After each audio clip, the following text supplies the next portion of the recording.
Assalamualaikum warahmatullahi wabarakatuh. Kami dari kelompok 3 akan mempresentasikan materi kami pada sore hari ini dengan tema fermentasi sayuran. Adapun anggota kelompok yang pertama, Rahmawati, Stambuk A251-19025, Sabitina, Stambuk A251-19131, dan saya Anirat dengan NIM A251-20015. Baik, langsung saja untuk pengertian fermentasi sayuran.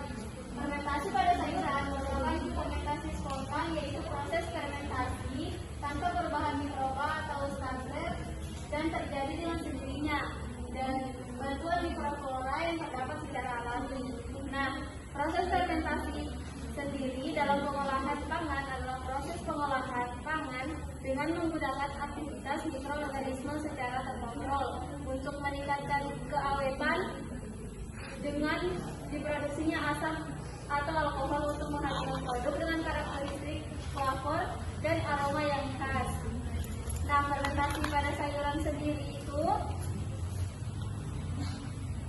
adalah metode pengawatan yang mengkombinasikan antara penggaraman untuk mengendalikan mikroorganisme secara selektif dan fermentasi untuk menetapkan jaringan yang diawetkan.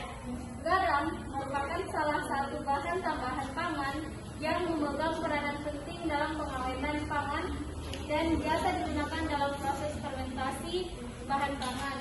Nah, jadi dalam fermentasi bahan pangan seperti sayuran tersebut kita biasanya menggunakan garam. Mungkin selanjutnya akan dilanjutkan oleh teman saya.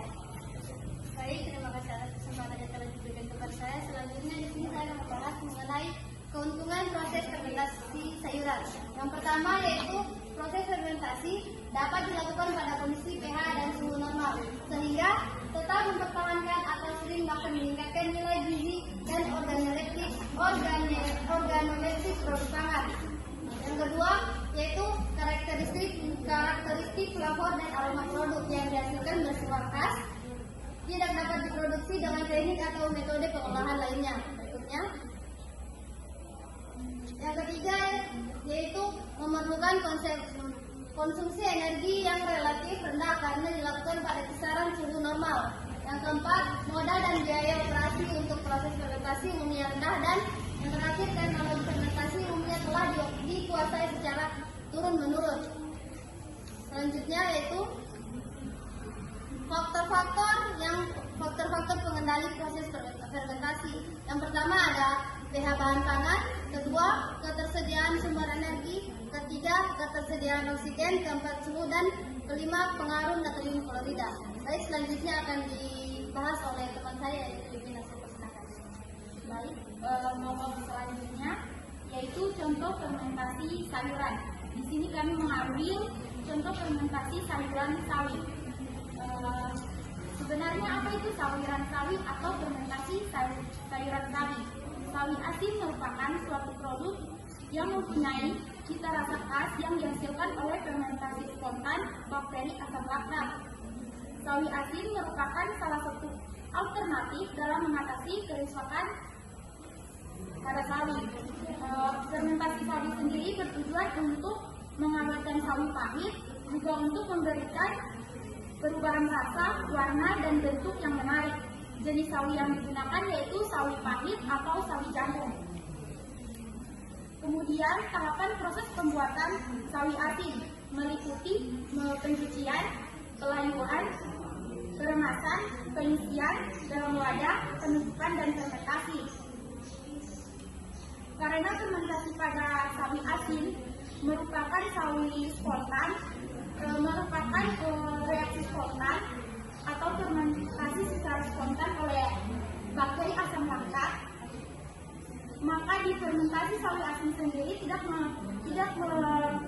adanya penambahan mikroorganisme tertentu secara sengaja. Mikroorganisme yang muncul dapat berasal dari permukaan sawi pahit, udara, bahan yang digunakan. Terus selanjutnya pembuatan sawi asin sendiri pada mulanya dibuat dengan menggunakan larutan gula dan garam sebagai bahan perendam. Selanjutnya, pembuatan saus asin berkembang dengan menambahkan air tajin. Air tajin itu sendiri yaitu air rebusan beras pada pembuatan nasi atau tepung beras.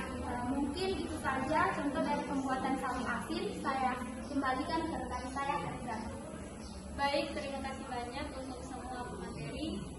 Itulah presentasi dari kelompok kami, kelompok 3. Kurang lebihnya kami mohon maaf. Wabillahi taufiq wal hidayah. Wassalamualaikum warahmatullahi wabarakatuh.